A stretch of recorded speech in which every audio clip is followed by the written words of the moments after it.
नमस्कार दोस्तों, अनसुनी दिव्य कथाएं में आपका स्वागत है। आज हम आपको भगवान श्री कृष्ण से जुड़ी एक कहानी सुनाने जा रहे हैं। वृंदावन के छोटे से गांव में एक पारो और रामदास नाम के पति पत्नी रहते थे। वे दोनों आंखों से देख नहीं पाते थे और प्रतिदिन भिक्षा मांग कर ही अपना जीवन व्यतीत कर रहे थे। वे दोनों ही भगवान श्री कृष्ण की भक्ति किया करते थे। भोजन करने से पहले वह उस भोजन का प्रसाद भगवान कृष्ण को लगा दिया करते थे।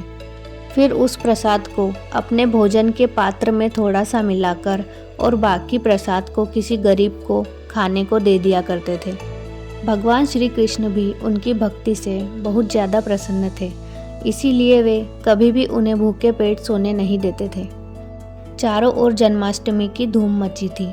गोकुल, वृंदावन, बरसाना क्षेत्र में कृष्ण जन्मोत्सव की विशेष मनोहरी छटा देखने को मिलती है।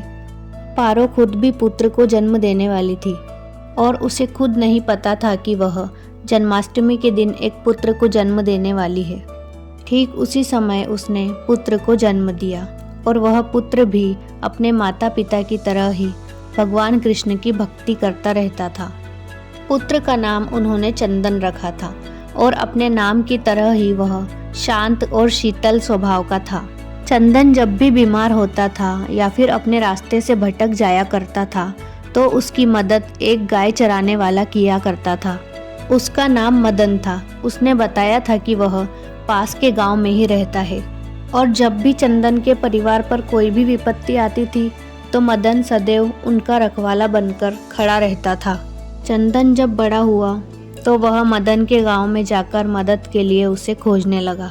जैसे ही चंदन मदन के गांव में पहुंचा तो उसने लोगों से मदन के बारे में पूछा तो लोगों ने उसे बताया कि यहाँ पर कोई मदन नाम का व्यक्ति नहीं रहता है। उसके बाद चंदन ने इस रहस्य का पता लगाने का ठान लिया था। चंदन उसे ढूंढता रहा लेकिन उसे मदन कहीं नहीं मिला। फिर एक बार चंदन की माँ को बहुत तेज़ बुखार हो गया था। वह लगभग मरने ही वाली थी। तब मदन उसके घर सहायता के लिए आया और शाम होते ही अपने गांव की ओर लौटने लगा। उस समय चंदन उसका पीछा कर रहा था और चोरी चोरी उसे दूर से देख रहा था। फिर मदन वहां पर मौजूद एक मंदिर के अंदर दाखिल हो गया। चंदन उसे देखता रहा।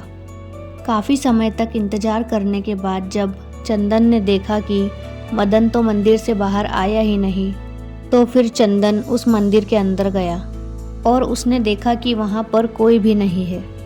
वह अदृश्य हो गया था। वहाँ पर केवल भगवान श्री कृष्ण जी की मूर्ति थी। अब चंदन समझ गया था कि वह मदन और कोई नहीं बल्कि भगवान श्री कृष्ण जी ही है जो उसके परिवार की हर मुसीबत में रक्षा करते हैं। तो दोस्तों, आपको यह कहानी कैसी लगी हमें कमेंट करके ज़रूर बताएं और इस वीडियो को लाइक और शेयर करना ना भूलें और इसी प्रकार की अन्य दिव्य कथाएं सुनने के लिए हमारे चैनल को सब्सक्राइब करें। राधे राधे।